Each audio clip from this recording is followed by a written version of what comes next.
I'm now going to talk to you about the processes which cause products to break and need repairing. Here, I've put together a list of the most common, what I call the Big Five of destruction. Of course, this list isn't exhaustive. If you look at a specialist field, maybe at electronics or adhesives, you'll find other mechanisms, and those are also important. But these are the most famous. And the list begins with sudden damage. This means that a part of a machine suddenly bends or breaks in two. It's often caused by overload or inadequate design, but it can also be the end result of one of the more gradual processes below.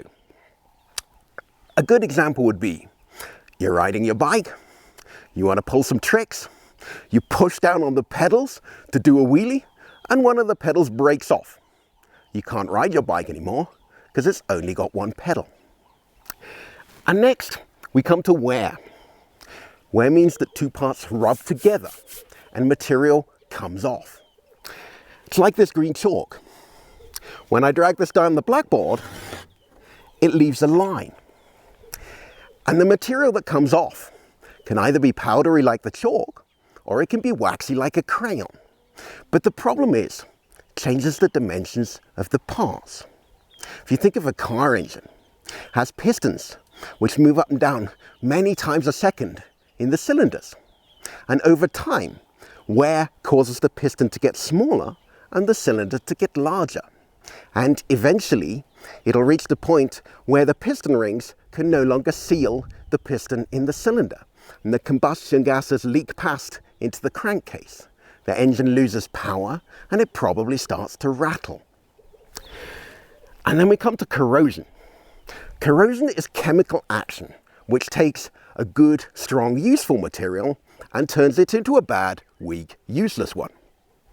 Best example is probably rust, that flaky orange stuff that you see on iron and steel structures. Essentially, the metal is going back to its ore.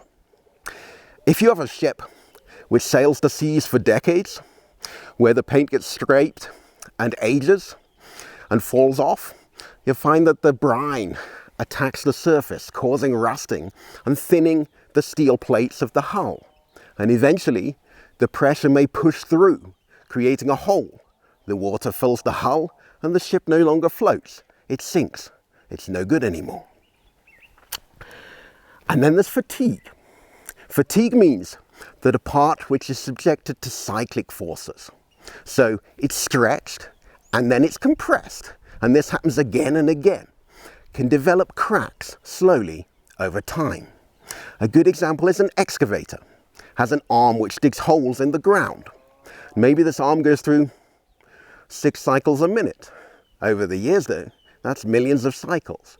And when you get into the millions of cycles, you'll see cracks develop in the arm, which need to be welded up in order to restore the strength of the material. Lastly, there's creep. Creep means that a part that's subjected to a constant force can slowly and permanently change shape. A good example is a traditional barn. Has a wooden structure under the roof and heavy ceramic tiles to keep out the rain. Over time, you may see that the ridgeline sags a little. And this can be a problem with metals, plastics, and wood, many different materials. It's often made worse by temperature. Things like heating elements and filaments suffer a lot from creep. And also with wood, by moisture. The wetter the wood is, the more likely it is to creep.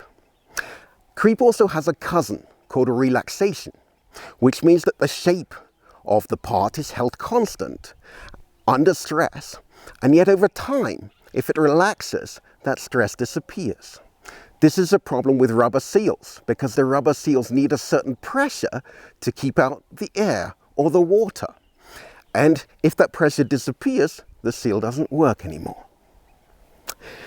Now, these 5 processes on the list, we'll bear these in mind as I take you forward in this film, developing the robust method.